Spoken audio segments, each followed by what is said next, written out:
All right, we're going to do raspberry today. Ooh. Oh, no. That just spurted all over the place. Ned.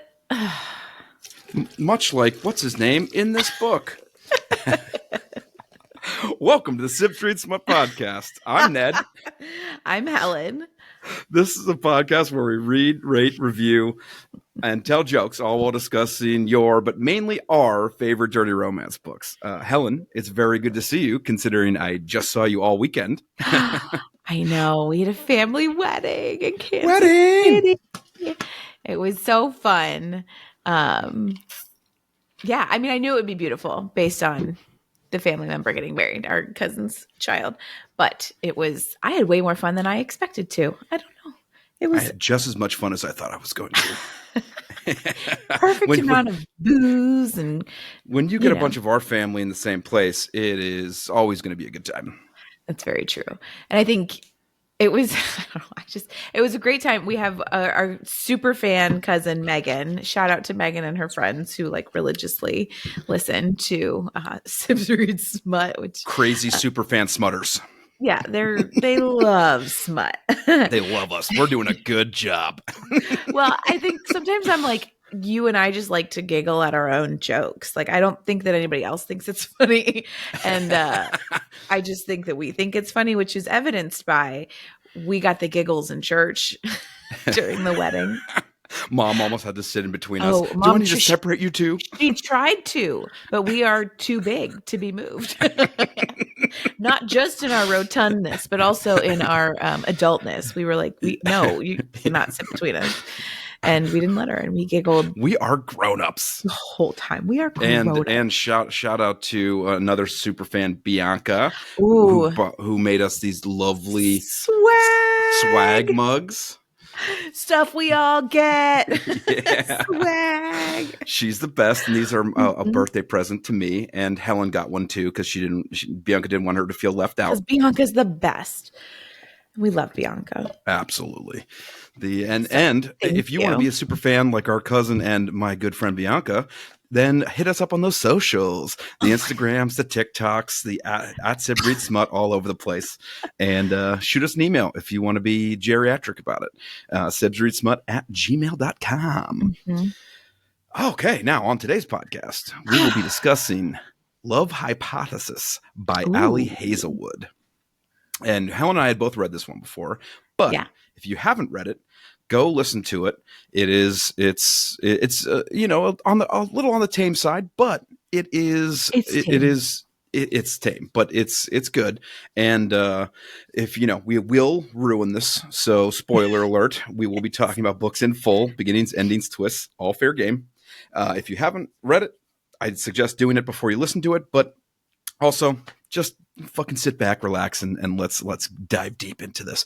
Helen, why don't you give us a little overview of the book, please and thank you, that I'm sure you wrote. Yes. I penned this with a quill and ink, and it's one of my most prized intros. As you look for the text.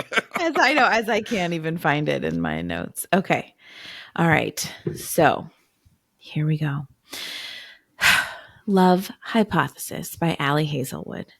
Olive is a grad student on a potential PhD track who doesn't believe in love, but maybe she does believe in orgasms? Adam is a broody and detached professor who doesn't have time for love, but still pines away for that beeve. They meet by chance, fart around for a couple years, and then make a great decision to fake, date, and lie to everyone, including each other. What could go wrong? It always works out, right? Spoilers, they do Bunsen boner mambo. Okay. Bunsen burner. Okay, I'm going to get it right. All right, everybody, pretend I didn't just talk. Right, ready? Here we go. Spoilers, they do the Bunsen boner mambo. Science. Boner mambo. You are such a nerd. Who comes up with that? You better have a really good name for the sex chapter in this book, because there's only one. There's only one legit Yeah, I mean it's an extended, multifaceted bone fest for an entire night. But yeah, Bunsen boner mambo. Yeah, that was a Bring your late own edition. Bunsen. Yeah, off the bat, this one had pretty good cover. I enjoyed the cover. Oh my word! Cover whore. Yeah, it is unabashedly. It is another single perspective book, only told from Olive's perspective. There is a bonus chapter in the audio version. I don't know if it's in the actual written book. Oh, I don't know. But there's a bonus chapter where it describes the sex scene from the Adam's male perspective in this, Adam, and another book with mom death in it. Oh, that's right. It's not a huge plot point, but it's not there. Well, I mean, it leads to her believing that anyone she gets close to dies and or leaves her. It's true. Her entire impetus for like all her emotional damage. Okay, yeah, maybe you're right. And did she die of pancreatic cancer? Because that's what Olive studies as in her research. And science. Very quick onset pancreatic cancer. She like within a couple of months during Olive's high school tenure, but we find that out. I want to say like halfway through ish. But the book opens with I thought was a very funny scene where she's wearing expired contacts, like 2 years old expired contacts, and goes into a random bathroom, and there's a dude in there, and can't see anything because her contacts are all screwed up. So she has this very good chat with this guy about like, I don't know if I belong on a PhD track. I don't know if I belong in grad school. And he's like, well, what's your reason? And she's like, do you have a good reason? And kind of talks her into going. Spoiler, it's the dude. It's Adam. No. Shocking. And it's like, we had read this book before, but I'm like, yeah, of course. Who fucking else would it be? So I think what I might not have known the first time, because I read this soon after it came out, which was like September of 2021 or fall, sometime in there. So I knew that Ali Hazelwood was a scientist herself. So she's a PhD. She was a professor for a few years before she wrote this book. So the fact that a lot of her books, it's the STEMinista, STEM, women in STEM. So almost all of her books at this point over the last 4 years have to do with some kind of like women in the sciences. And because that's who she is and it's her perspective. So she also is from Italy by way of Japan and somewhere else, and then came to America just to do her PhD and then stayed.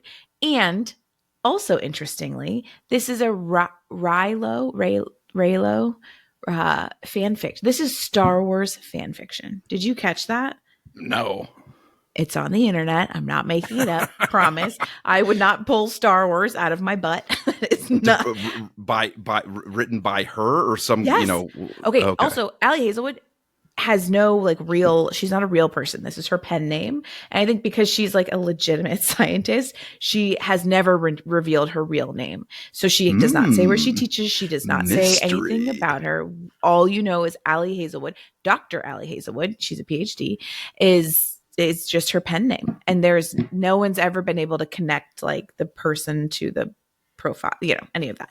So maybe we should get on it, smutters. I know. I was actually going to say I bet you could reverse Google search her picture, but I don't know. Anyway, so and then the stock model. Yeah, listen, I online dated for many years, so I have all these tricks in my bag. But we'll teach you the tricks, Ned. We got to get you up on the online dating. But go ahead. No, I was going to say, you went to grad school. She talks about stealing bagels. I was like, Helen, did you have to do that while you were in grade school? Steal all the bagels from the break room and stuff them in your pockets like a homeless woman? Grad school and grade school are very different. I said grad school. You said grad school the first time, then you said grade school. I did steal bagels in both. I did not achieve. We are skinny. We did not achieve our beautiful body types by not stealing bagels. Body built by Chipotle. Body built by Sponsorship. bagels. In grad school, absolutely. You better believe anywhere there was free food. If there was like a maybe I didn't steal bagels so much as like I would go to like talks and stuff in the evenings, and I'd go to free CE events that had like dinners attached. And I mean, I still kind of do that, but yes, absolutely. I think being a grad student, you are very poor and you will just take handouts unashamedly. Well, and the other, sorry, did you have more to say on that point, Helen? No, I still don't. I still embarrass myself on a regular basis. I have no shame. Well, I was going to bring up another very family embarrassing secret when she's talking about Adam is, well, not Adam, Guy in bathroom is aghast that she's wearing expired contacts, and her response to him, Olive's response to him is expiration dates are for the week. And I was like, this reminds me of mom and dad's fridge with every single expired condiment in there for years. That is a boomer trait. I will say, like, I have yet to meet a boomer who doesn't have every condiment expired in their refrigerator. The worst part, though, is that mom and dad downsized like 6 years ago and made the move with these expired condiments. Like the fact that there are condiments in their fridge from 2012, that means that they packed them and they moved them and they took them with them from one house to the next, and they were like, eat them and still eat them. Yeah, they're still using these. That's shocking. So disgusting. Shame. The shame. I feel like I used to have a really good stomach for like expired things. That's gone now. I don't have it. I don't have this. I don't have the steel stomach I used to have before. And it's, you know, I was like, I had to bring that up because it maddens me to no end. But that whole scene at the beginning of the book, though, is funny because so many little things come up. She mistakes him for a grad student, doesn't think he's a professor. Adam shocks Olive with asking real questions and not just giving her platitudes about, you know, her not wanting to go to grad school, not having her life figured out. He actually gives her critical, good advice. And the first sniff of this book happens in the bathroom. He smells like laundry detergent and clean mail. I was like, the fact that you make me notice the sniffing now. I notice sniffing in books now. I noticed how many times Olive sniffed Adam in this book. I sniffed our cousin in Kansas City in the kitchen. Called you out. And you called me out on it. I was like, wow, you smell really good. He was like, well, I think it's just my deodorant. And Ned was like, sniffer, you're sniffing him. And I was like, you were completely accurate. But I was not expecting to be called out on being a sniffer. Oh, yeah. I notice it so much now, too, because it is so apparent in all these books. It happens constantly. How are people not talking about this? Maybe because I'm the only dude reading these books. Your olfactory senses are very important. Well, that's the right sense. And olfactory, yeah. Olfactorial. Yeah. Olfactorial. Well, and then 3% in, because there were not so many sex scenes, I categorized like big stages in their relationship throughout this. Okay. So 3% in, they kiss for the first time. She just grabs a dude in the hallway to make her friend not feel bad about dating her ex. And this she just is grabs 2 years later? Yeah, 2 years later. Yeah, this is 2 years later from the bathroom. Yeah, so she finds a random dude in the hall, grabs him and kisses him on the face. And very awkward kiss. Makes it. She said he finally gets into it a little bit, making her seem less like a squirrel monkey trying to climb a baobab tree. I don't know what the hell a baobab tree is, but I thought it was such a funny description that I was like, okay, I can picture. Sounds like where the golden pelicans like nest. That's what it sounds like to me. The golden if I had pelicans. to guess. And so she kisses the hated professor on campus accidentally. Doesn't even know it's him. Doesn't realize, yeah. And he's she listed out notoriously moody, obnoxious, and just a terrifying dick. Not his dick, but is a dick. And destroyer of research careers. He's got plump lips. And then he goes, "Did you really just kiss me?" And she goes, "Nope." and then she goes, "This is none of your business." After she just mauled him in the hall, I'm like, he calls it a kiss assault, and then he didn't consent to this either. So like a little running joke throughout is that he's going to report her to Title IX for sexual harassment and everything else. Yep. At the first, I think he's a little on board, but then you realize how long he's been pining for that beef, and you're like, not until the he wasn't very gonna do anything end. about it. I know, but she doesn't know that. In single perspective, we as the audience don't know it either, that he's been into her since that first the bathroom. Yeah. And I don't know the spelling on that. Do you think it was A-H-N?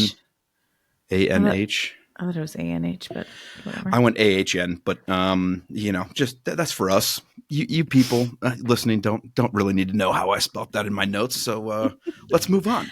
Dicks. But the Smithsonian will know when you submit your notes to the Smithsonian. Oh yeah. And she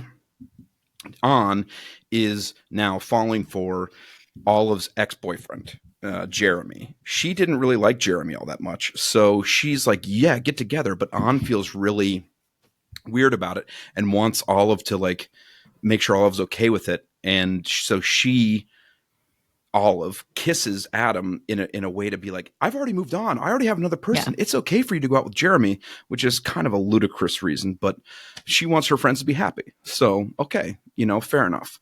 But An is aghast that she's kissing this professor who's notorious, who's a real dickbag. The other thing that reminded me of you in this book too was when she gets to her apartment, she talks about having the glow stars on the ceiling of her bedroom, and you had those as a kid too, because Helen, until she was about probably 18, needed a nightlight in her room and had constellations of stars all over her roof. Okay, for the record, I don't think I needed that. My big fear growing up was that we watched that X-Files episode and I was scared of fire. Self-combusting.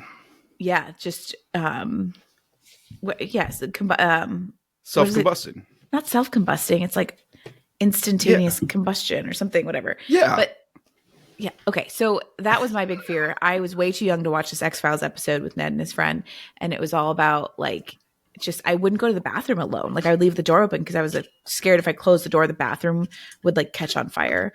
And then it got really bad to the point where mom and dad were like, do we need therapy?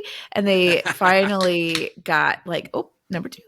I had like a ladder because I was up on the 3rd floor. So I had like a ladder that I could put out my window and like escape from like fire was my big. And a fire extinguisher. I had a fire extinguisher under my bed. I could put the fire ladder out, and then I made mom like look under my bed, under the desk. And this was probably like 4th grade. I don't know. I mean, it was a little bit on the older side of things, but at no point was I scared of. Oh, and then in the 6th grade with the stars, I was allowed to, we redid the 3rd floor where I was living and at the time, and I picked my own finishes. So I picked blue carpet and then the white wallpaper with little blue stars. And in between these blue stars, there was glow in the dark stars on the wallpaper, and you couldn't see it until you turn the lights out. And it was so cool. Listen, that wallpaper still slaps. And if I could get it in my house today, I would still get it. I would get it over and over. Way to ingratiate yourself to the new generation. Slaps. Yeah, I think there's like 2 Gen Zers that listen to this podcast. But hey, gang, not sus. I don't even know what the. I don't know. Christ. Anyway, just stop. I loved that wallpaper. So you can come for me, but I maintain that if I could still have glow in the dark stars on my wall, I would. Yeah. So you can carry on now. People have really learned a lot about me today. Oh yeah. So Olive, on the other hand, soon finds out that she's not going to get her professor is retiring, so she's got to find a new funding for her research, and she's submitted tons of emails, inquiry letters out to people. And I just said, even before we even meet this Tom guy, she has big dreams in pancreatic cancer research. Maybe this Harvard butthole will get on board. And that, how apt that is, because Tom, who turns out to be a very who turns out to be a very good friend of Adam's, is the Harvard butthole, and he is turns out to be a major dick, major douche. And Anne does not approve of all of dating Adam. On what else? And it is A&H. I double checked, so I'm right. You're wrong. And so she lies. First lie of the book, she lies to On, right? Yeah, On. Yes, On. about fake dating at Professor Adam because she wants On to be happy and whatever else. So then, and On goes, "Do you have a brain tumor? Like, why are you doing this?" And also, Olive's roommate Malcolm had this guy as a professor, and really like and he like screwed up his research, and so Malcolm really hates Adam. He didn't screw it up. He just challenged him to do it differently, I thought. Yes. Because the whole point at the end of this is that Adam is actually a really good professor, and he is really hard on his students, but it's all like for the best, right? That's what I got. Yes, but he does it in a very harsh kind of clinical, standoffish manner. We come to find out later in the book that his advisor was a real tyrant, kind of sadist who made his life hell. And when Olive compares him, Adam, to his mentor, slash advisor, he gets really offended and pissed because he's like, I never want to be that way. I'm just challenging people to do good science, whatever else. And he is, but he's doing it in a fashion that makes people think he's just out for blood and whatever else, because he never explains his reasoning to anyone but Olive. And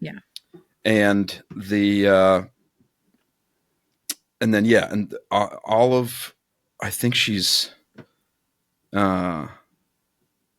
she's talking to her current advisor who's retiring, and she's like, I don't want to walk, or she, and I don't forget, I don't know where this line came in, but she goes, it's a room full of white men talking about sports ball and routes to driving places. And as she's walking into a room, I think she says being a woman in science is like walking into a room full of white men talking about sports ball and just talking about routes to driving different places. Well, and I think her and her advisor who's retiring is also a female, and so gives her a lot of good advice, like what it's like to be a woman in STEM. And I think, again, this goes back to Ali Hazelwood and her experiences. But there's that line in the beginning, and then there's a line at the end where she's like, just walk into a room and have the confidence of a mediocre white male. Yeah.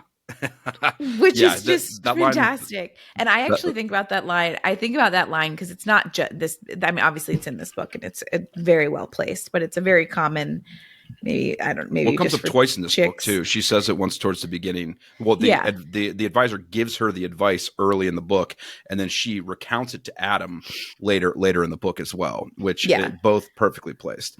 But I use that advice all the time. And then I forget in what context Olive is talking about this, but she was like, this was kind of a stressful situation, so I need to go home and watch 45 minutes of American Ninja Warrior and eat Cool Ranch Doritos. I was like, that sounds like our family. Maybe not the Ninja Warrior part, but I was like, okay. And on talks about, she's like, I'll be your roll dog forever. Remember when you were projectile vomiting spoiled shrimp cocktail and I held your hair and was with you all night? Whatever. I was like, all right. And what's a roll dog? Yeah, you're your best friend. It's someone that's going to have your back and to cover you. A roll dog? Yeah, look it up later. Oh, maybe it's a Gen Z saying, and I'm just unaware. Okay. Well, and she goes. Olive says to Anne, you ate the same thing I did, and she goes, I'm made of sterner stuff. I was like, I didn't love Anne at the beginning and throughout. I liked her a little bit more as the book I went didn't on. like her. I didn't always like had her at all, to be really honest. okay. I found her to be very pushy, especially with, and this is actually a critique I read online a lot about this book too, of just like she pushed Olive to do things that she wasn't comfortable with. Like, yes, Olive made the choice to kiss Adam in the beginning to prove to Anne that she like wasn't still into Jeremy or whoever this guy was. So Anne didn't make her do that, but then like soon after, Anne makes her, she's like, oh, there's your boyfriend. He's getting in his car. Go over, or he helps somebody with their car after a thing. Go give him a kiss.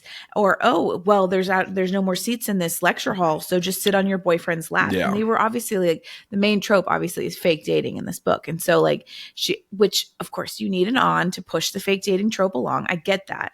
But I just was like, on back off, like but also Anne thought they were dating, so it wouldn't. I don't think it'd be weird to be like, hey, go give your boyfriend some sunscreen. Hey, sit on your boyfriend's lap so I can have a little bit more room. Like that's, to me, that's not weirdness. Yes, Olive felt pushed into it.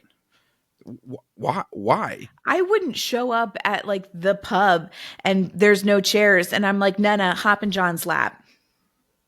Like that's not. But in a crowded auditorium where there's nothing, where there's nowhere. Yeah, I don't know. I did not. I would never feel comfortable or pushy enough to like tell one of my friends, like, even if they're married to that person, to be like, go sit on their lap instead of taking your own seat. I would be like, I'd rather sit on like a girlfriend's lap than sit on a boy's lap. And well, he was gonna get up and give him a boner and give one of them the seat, but he was too huge to stand in the aisleway. Whatever, don't care. Not going to continue talking about this. I didn't like Anne because I thought she was too pushy with her friendship with Olive. That's that. You can say whatever you want. Malcolm it finds out about this secret dating, and she actually tells Malcolm. She tells Malcolm the truth that he's fake dating. And he finds out from somebody else. She admits later that she's fake dating, but he finds out that they're dating from other people, the rumor mill at the school, and he stalks up to her and goes, "I'm changing my Netflix password." I was like, the ultimate sign that we're not friends anymore. I'm done with you. And then they agree to pretend date. He's like, she's like, I'm sorry I kissed you without asking, if you were married or whatever else. He goes, yeah, my wife and twins won't mind. And she's aghast. And he's like, she goes on this whole spiral of like, oh my God, they're going to grow up to be serial killers. They're going to, and he's like, I'm not married. Like, calm down. I was screwing with you. So they agree to fake date. And it's beneficial for him too.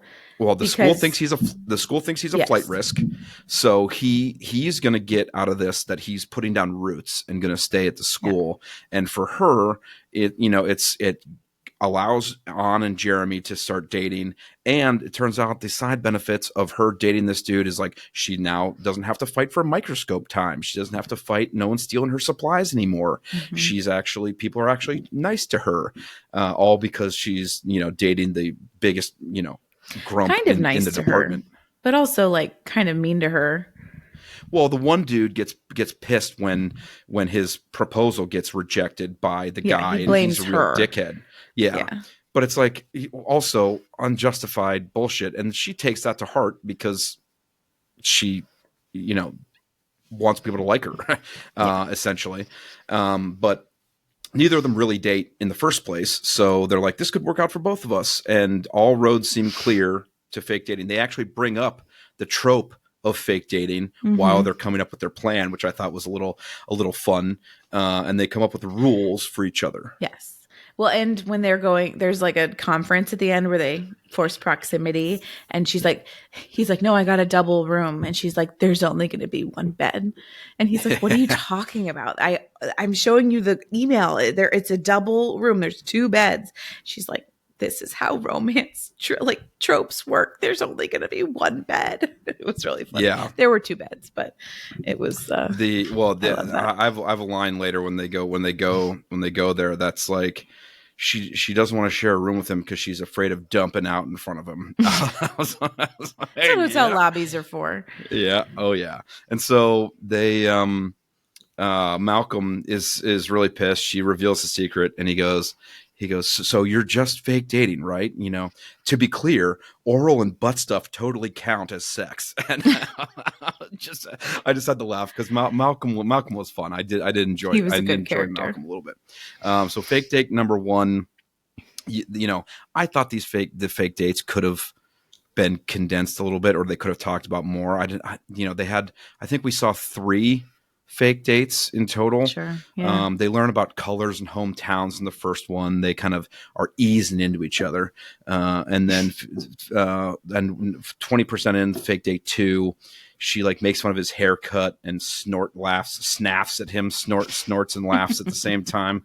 And then Tom Benton shows up, the Harvard Wang, and it turns out to be good friends with Adam. Mm-hmm. And Tom's kind of being a douche when interviewing her, because now he came to town to visit Adam, but also to interview with Olive, and Olive and Adam did not talk about this because, shock, they're not actually dating. Yeah. So neither of them know that the other is supposed to meet with them. So they end up meeting with him together, and he's like, and Tom is really drilling into Olive and asking her invasive personal questions, which, I mean, little in this rereading it again this time, I did not notice, or I noticed more his you know, dickery, his undercurrent of menace in there a little bit. Mm-hmm. But on the first read, I don't think I caught it that much. I thought he was more just like a scientist excited about the stuff. So he was getting into it and asking and not realizing that, you know, because some of these science people can be, you know, not very socially adept. So I was like, maybe he's just kind of a douche in general. But no, actually, he was a villain. He's a creep. And Tom jokes about taxidermy, which comes up multiple times throughout the book too. Like, oh, you didn't notice the whole taxidermy room over at Adam's house?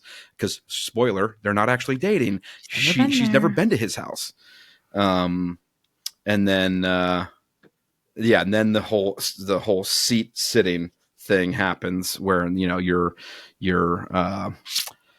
objection has been noted and put on the record. Thank you. But she smells him again, and during that scene, and I said she smells him while sitting on his lap. Boner alert. Exactly. That's why you can't sit on men's laps in public. and then right after that is the pushing the car out of the way, and really just soaks her undies.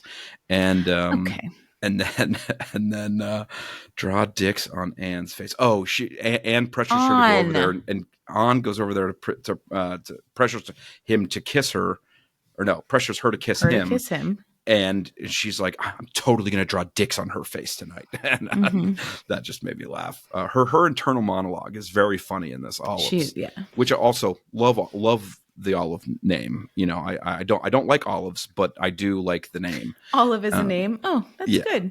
Noted. Any olives that live in LA and want to date my brother, give me a ring. The what there was another thing. Whatever.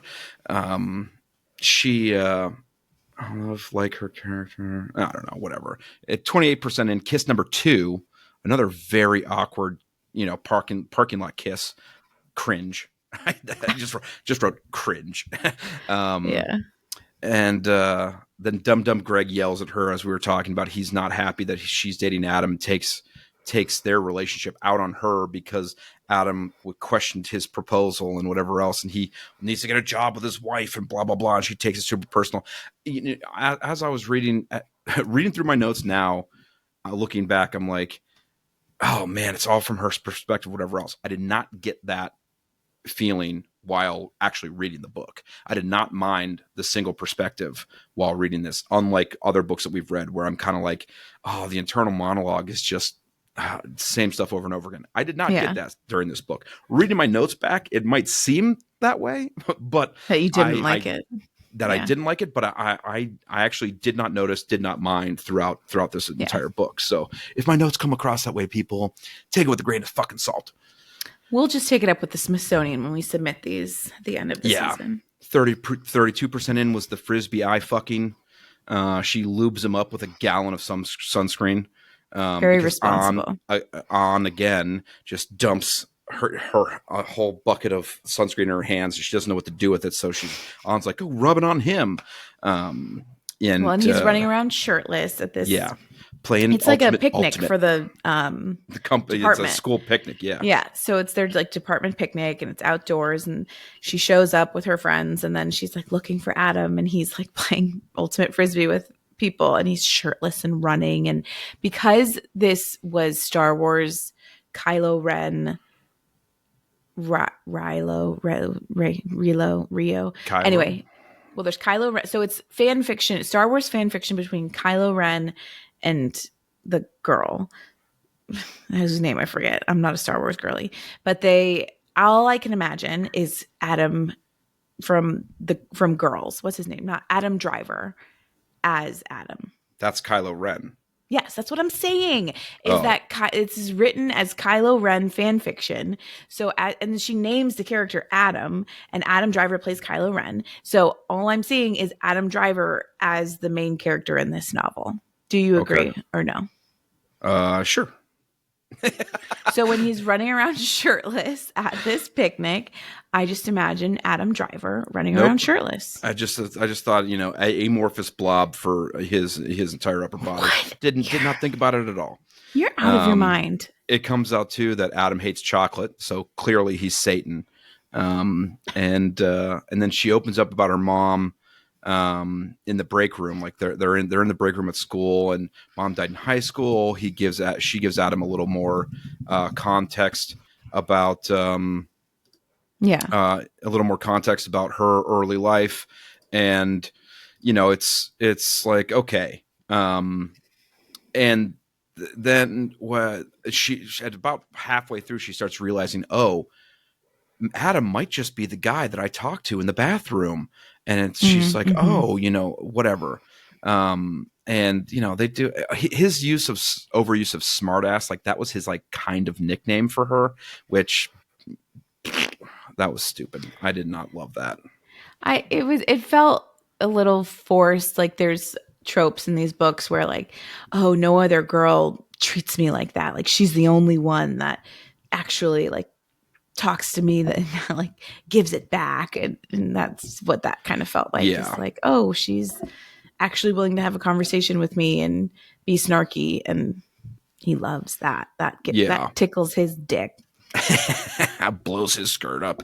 But then we meet Holden, one of his other old friends, who is like telling Olive to be wary of Tom. We don't really find out until later why, but he's like, watch your back around Tom. And it's like, okay. Then we find out that she gets this major presentation at this conference that they're all going to. Like usually you just have like a poster board up and you kind of, jabber on for a couple minutes, but she's now giving a full on presentation. And she has a little bit of imposter syndrome, like, why am I getting to do this? And whatever.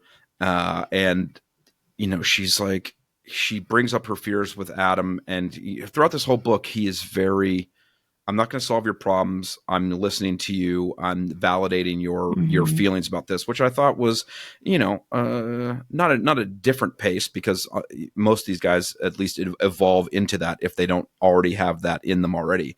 But it was, it's always refreshing to read. I liked that a lot. And I feel like there was, because this is also like, there's a power dynamic. He's a professor. She's a grad student. She's a PhD student. So I do feel like he kind of had to be a little bit careful. Like, yeah, he knew he talked about the power dynamic, and also he wasn't her professor. So that wasn't too bad, but she has her own advisor. She has her own like sort of set of people that can help her academically. So I felt like he was spot on with kind of listening, giving advice if asked, but overall just sort of being a supportive, commiserating. Yeah. More. Yeah. So I really liked his style with that. Yeah. And he offers to go over her presentation and help her and help her out, when she puts on that dress, so they end up going to the conference, and he's staying with her because her friends all still assume she's staying with him because she's a poor grad student. Yeah, so they all dump her, stealing to bagels. go get their own hotel rooms and whatever. And then he walks out in her she walks out in her presentation dress, and he, does not politely eye fuck her. It is he wants to humpa her. He just wants to humpa her. Yeah, humpa her. And then he's like, oh, of course I'll be at your talk. And of course he's the keynote speaker at this fucking thing. And it directly conflicts with her presentation. So he can't be there. And then Tom, after the presentation, who was also giving a presentation alongside, in the same panel that Olive is, shows his true colors, and he's a slimy piece of shit, sexually harasses her, tries to kiss her, says that he wants sex in return for, funding her research project. And when she denies him, if you'll fuck Adam, you'll fuck me. Yeah. Your science is mediocre, derivative, at best. and really just, shatters her, because these are all things that she's worried about throughout the entire book, and he pretty much voices every single one of her insecurities right to her face right after sexually harassing her. And dun dun dun, it comes out that she recorded her own presentation to show people and got him on tape saying this. So that'll come into play in just a little bit. That's an important part of it. But kiss number 3 is 67% in, the prelude to boning. Prelude to boning. I was going to say bad pronunciation. Prelude to prelude to dumping. And he tries to convince her. She's talking about something else. Oh, are you in the sex scene now? Is that where you are? Almost, but she also told him at some point that she kind of liked somebody. She was caught saying, "I caught feelings," and blah blah blah. But she's actually saying that about him. Adam. But Adam shows up behind her, and she claims it's about somebody else. So he now thinks that she is in love with Jeremy or some other guy, somebody else. And she also finds out from Holden before this that he is who's he? That Adam or Holden? That Adam, has liked this girl for a very long time, and is really and she's like, oh my God, he loves somebody else, and blah blah, not realizing that Holden's talking about her, and so she's all up in her head about this, and they finally get up there. Miscommunication, classic miscommunication trope. Constantly. And she's been lying to everyone this whole time. She's terrible at it, but she keeps doing it. And they have the condo talk. Now they're getting like, she's like, I'm into it, whatever. She's on birth control and clean, but they can do other things. #BJs. What's your name for this scene? We're into the sex scene now. Almost. They're still having the conversation beforehand. He calls her edible, yucko. She's swollen and plump, barf. The obscene wet noises. This is in the sex scene. You're jumping ahead. This is the prelude to boning. And Come on, what did you name the sex scene? 70% in, mouth butters her biscuit is the first part when he goes down on her. Oh my God. Tight and warm. And then it was pretty sexy. And then it was a very specific, graphic sex scene. Because you only get one, but it was very well done. And lasted from 67% down to chapter 16, almost, if you want to jump straight into it. Almost 74%. So, it lasted a while. And then he very politely asks, "Can I fuck you?" Well, and she has fooled around with a couple guys in college, and she thinks she's kind of asexual, but now she's like, oh, his fingers and mouth are magic. This is like a type of sexuality where you're not just you don't just have random physical attractions to people. Your attraction comes after you like the person as a person. The attraction comes second. So after you're fall in love with the actual person. So it's a real thing. And so I thought the sex scene was very spicy, and it had a lot of parts, as you're talking about. He goes down on her. They end up having sex. They do talk about condoms. But she's the things that she chatted a lot. She was very chatty, and she was like, she was nervous. She was very nervous, and it came across, obviously. Well, and she wanted to do a good job too. She wanted to be good for him, whatever. So it was I think she was a little bit too chatty for me. Sometimes it would pulls you out. You don't like your girls talking that much in the bedroom. I mean, I wish he would have just ball gagged her, but other than that, I'm just kidding. I'm just kidding. It was very honest. You could tell that she was really nervous and that she wanted, like you said, she wanted it to be good, but I appreciated that she was honest with him, because again, that power dynamic. He's, I think, 10 years older than she is, or maybe less than that. But there's an age difference. He's 34. She's 25. Somewhere in there. 25, 26. Yeah, because she's 3 years into her PhD. So there's just a power dynamic there. I did appreciate he got consent 3 or 4 times throughout it. He almost tried to stop them when she was like, well, I've only fooled around with a couple people. And so she just is very revealing of her own background. Her science terms when talking about virginity, it's not a variable. It's not a variable scale. It's not a fixed variable. It's yes. Yeah. So yeah, I thought it was somewhat charming and then somewhat annoying, and then also, it felt so typical of meek girl who's a little inexperienced, and then this guy I'm Mr. Macho, and here I am so good at sex, and I was like, they could have made him also. You thought it was that way? Because I didn't think it was, especially in the chapter at the end. Well, it was from his perspective, where he was not like that. He was taking a lot of care with her. I didn't think he was Mr. Macho. He was good at it. He was good at going down on her. Would you name the whole chapter for it? He'd had sex before. Well, no, 72% in, when he finally asks, "Can I fuck you?" That's called the pipette goes into the beaker. Science. What did you call the mouth muffin butter? Mouth butter. Mouth butters her biscuit. Mouth buttering her biscuit. It was fine. We skipped some fingering in there too. Please don't actually finger the camera, Ned. That was, nobody needed that. The only other thing that just felt so typical about this, typical in kind of an annoying way, was he's big and his dick is too big to fit inside of her, and she's so tiny. And this might just be because we come from a long line of obesity, but there was a line where she's laying back on the bed, and she's self-conscious that her ribs are sticking out, and I just have a really hard time feeling bad for oh, you're skinny.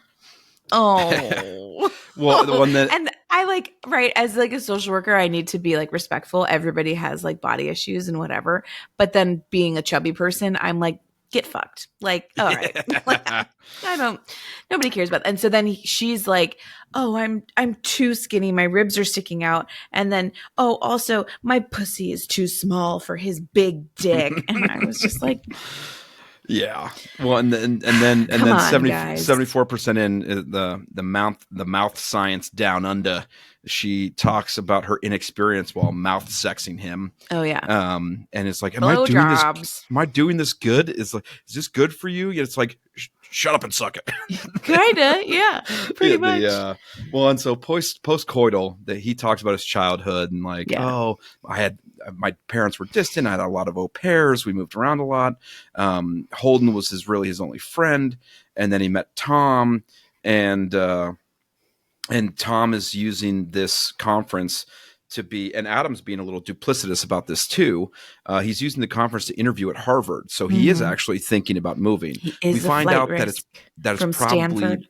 Mainly because of Olive, and Olive is doing this year in Harvard with Tom, so he's now thinking about getting a job there too, so he can follow her. But that does not come out right away. Yeah, and we don't so know that. I was just kind of he's being a kind of a duplicitous turd.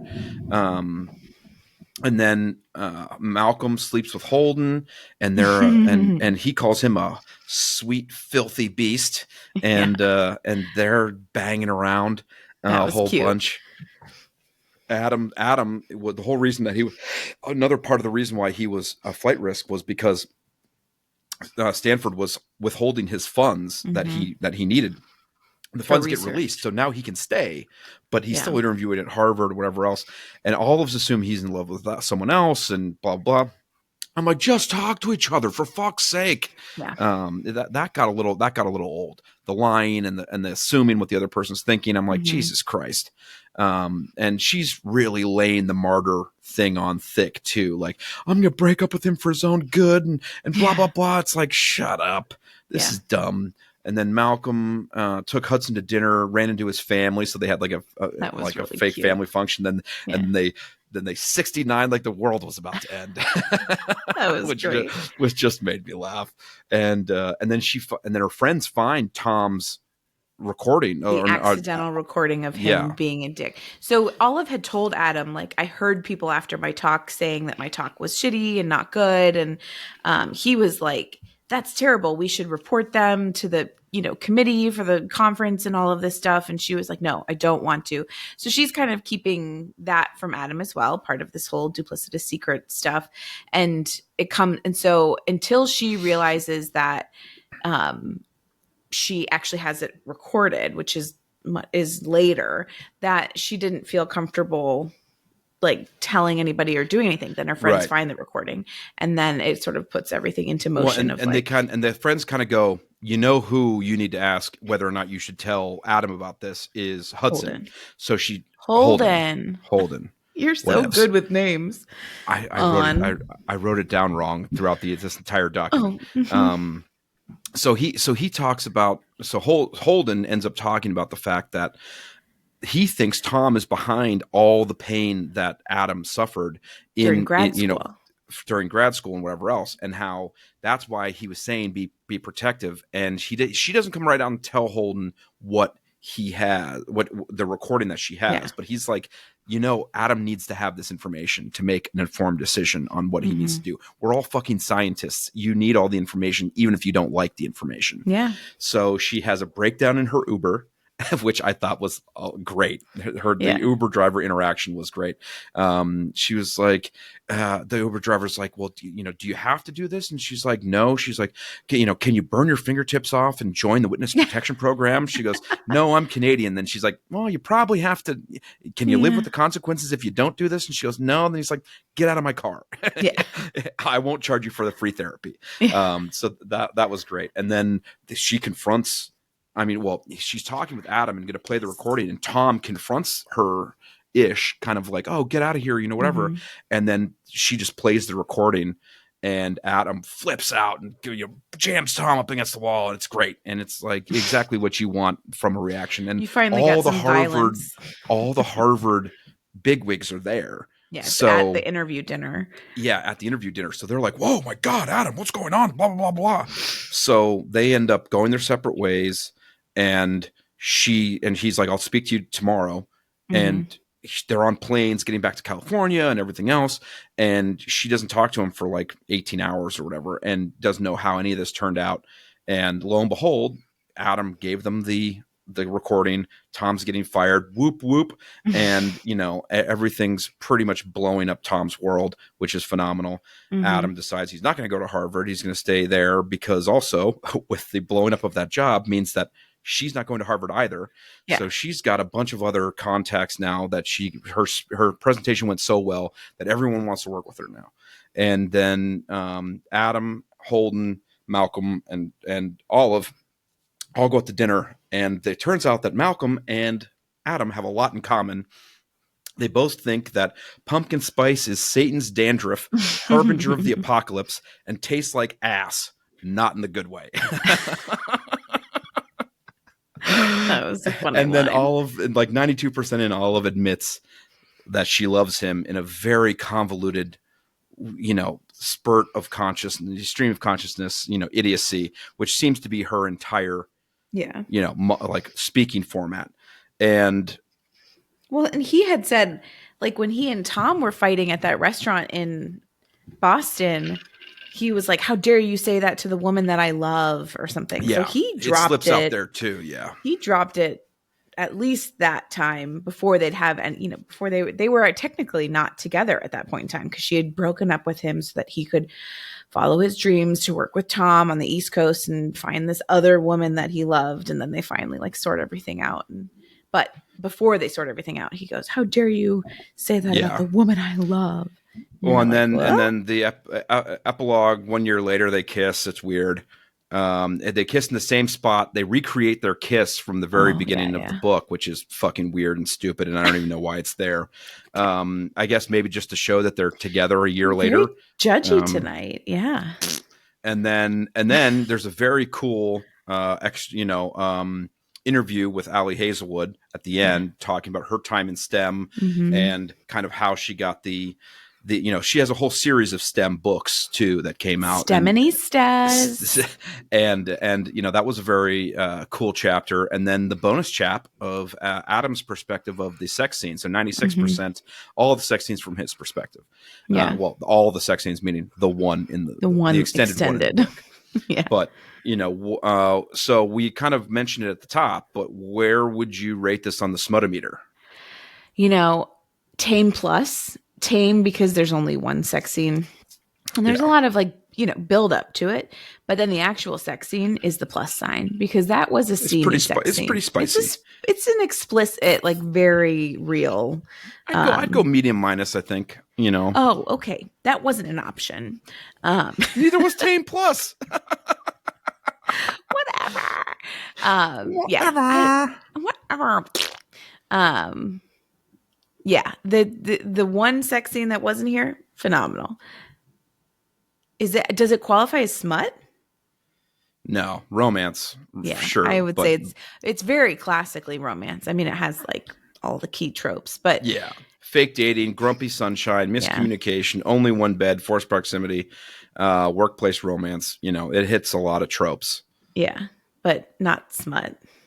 Yeah, and I mean, there's a lot of big themes in here, though. A lot of important themes. Women in STEM, vulnerability and honesty.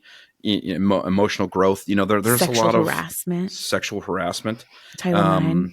There's a lot of commitment and power of friendships and everything else. There's a lot of big themes in here, which is someone asked me at work today. It's like, have any of the books really shocked you? And I was like, well, I've read this one before, but this was a pretty deep book for a romance book.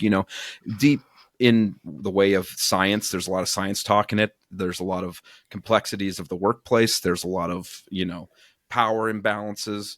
And Mr. Masters was that way for me too, where it was something that I was expecting it to be not as deep as it was. And this one I was like, yeah, there's a lot more to it than just two people trying to figure out a way to fuck each other. I did feel like Mr. Masters was a little bit.